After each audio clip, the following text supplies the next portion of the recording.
อต้อนรับเข้าสู่ช่องป้าจำลองสหายหลายคนนะครับ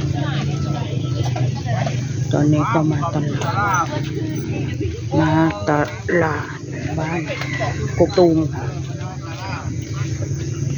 ไปดูเสียมจุกเสียมเจ๊กก่อน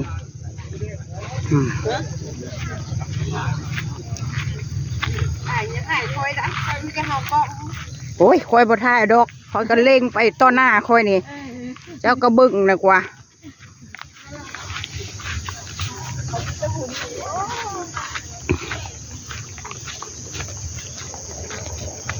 เขาบ่ได้ไปหาเฮ็ดบ่บ้านเฮาฮะเฮ้ยบ่สลามองนี่มองโชคลาภมอง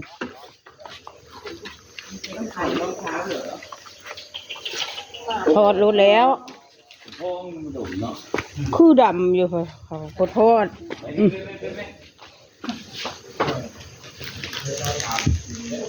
เชื่อเสียงมีไม่มีนะ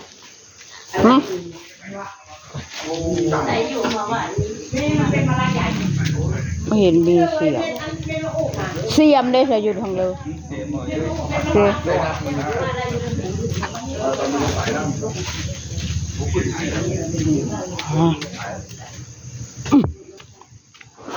แม่ฝนตกมานี่เจ้าบ่ต้องหอบเนาะเสลานี่นี่คักเลยเสียมบ่ได้ใส่ดามนะบ่มีบ่มีเสียมบ่อยู่ทางนู้นเสียมใหญ่ๆแบบนี้นี่เสียมใหญ่ๆแบบนี้มีอยู่บ่ได้อยู่ครับใหญ่ๆนะโอ้ใหญ่กว่านี้แบบมีได้ใหญ่ได้ขันแบบนี้บ่ได้แต่แบบนี้เนาะใหญ่คลิปเลยใหญ่ดีโอ้ยก็เฮ็ดอยู่นี่นะแล้วมาอำเภอชุลเมียเจ้าได้ลูกน้อยเอาไม่ยิงบัดนี้ป้าเจ้า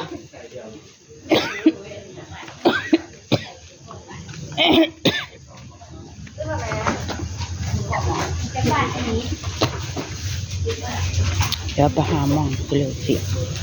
ตา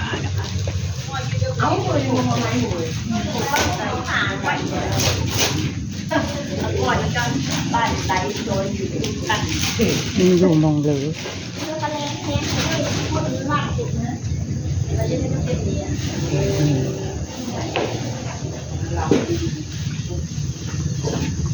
โอ้จองไว้เลยบอก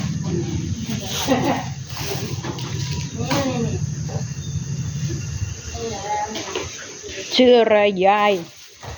อะไรเม็ดพันธุ์ตัวเม็ดพักเขาเลิกปลูกแล้วปลูกทิ้งไว้ที่ไหนเลยแบบนี้เนาะ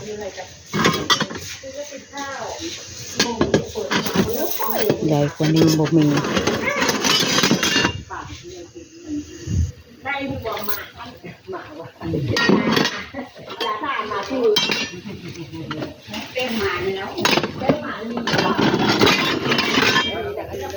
อันแบบเรือดีอันแบบนี้บอกว่า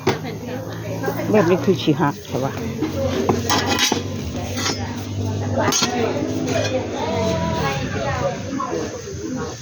เขาออกเขา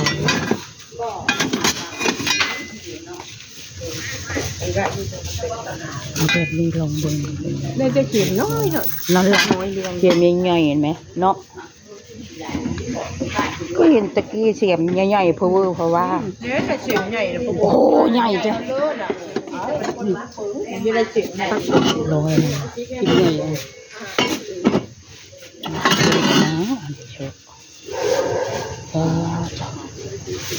เอาไปขุดยางแบบนี้บ่ไปผู้อย่างนั่นแหละอันนี้เนาะ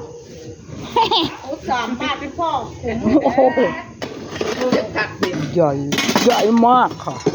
ใหญ่ไม่นั่นเลยเห็นค่ะพอดีกว่าเด้อพอดีเลยนะเลยไม่ใช่ขุมกว้างเนาะอันนี้บอกไม่ว่าจะเอาบาทเนี่ยเอาเลยเอาเลยเป็นยังไงเป็นขยันเฮ้ยตัวมันเข้าอยู่พอเสียงเป็นพุ่งหรือไม่ไม่เขารับเอายายรับเอาถามยังไม่นั่นเลยกันเอาไปหาหน่อไม้ละฮักนี่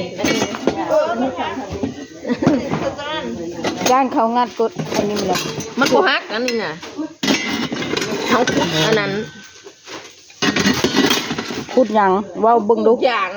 ขุด อันนี้บ่ ขุดอันนี้เขาไถเรียบร้อยแล้ว นี่น่ะอันขี้ลายฮะคักเนาะ กิโล โอ้มขี้ไล่แล้วมันจะงาม อะไรขี้ลายฮะเป็นตาเฮานะ ตัวนี้บ่ ตัวนี้นะนี่เสียงมันกันเนาะเนาะปนุ่มเนาะ โอ้จะฟังเสียงมันติ ขอบนุตุน กาเนาะ ฟังเสียง กา สร้างว่า อยู่นี่กา คักอยู่คือเสียงโบงามเขาตัวนั้น ตัวนี้มันน่ะบางกว่าตัวนี้ไหน นะ แต่ตัวนี้ก็คักอยู่ตัวนี้น่ะมันบางกว่าแต่นี้มันเบา เบิ่งตัวนั้นคือเดียวบ่เหรอ คือเขียวนั่นละลอยพี่น้อง ร้อยบ่นะนอกแต่ว่าเอาไปปลูกอย่างนะเป็นใหญ่ลึกเถอะว่า ก็แล้ เฮ้ยว คือใหญ่คือลึกเถอะว่า โอ้ยมันใหญ่และแห้งคุด2 บาท ง่ายแล้วเนาะยังค่ะ โอ้ อ๋อ คุด ซื้อไป น้ำบาทมันคัก บ่มีประสบการณ์คนต้องถามชุมเจ้าก่อน อันนี้มันอันนั้นเข้าอยู่อันนี้ทางมันหลายบาท บอกเอาอันนี้เลยเนาะ เขาใส่ตัวนี้ฝังสาง ฮะ บาทเดียว เฮ้ยเอาอันนี้กับอันนี้อันไหนดีวะร้อยคือเดียวได้นะ อุ๊ยพอที่บัวเอาละอันนี้น่ะ คือแข่งแฟชั่น อันนี้ก็คักอยู่อันนี้บัดทำงานแล้ว บาง 60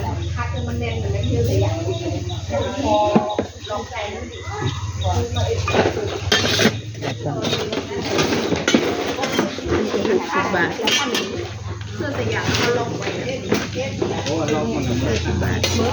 ซึ่งเสียมหารเอาไว้ไปหาคุณหรือไม่ อืม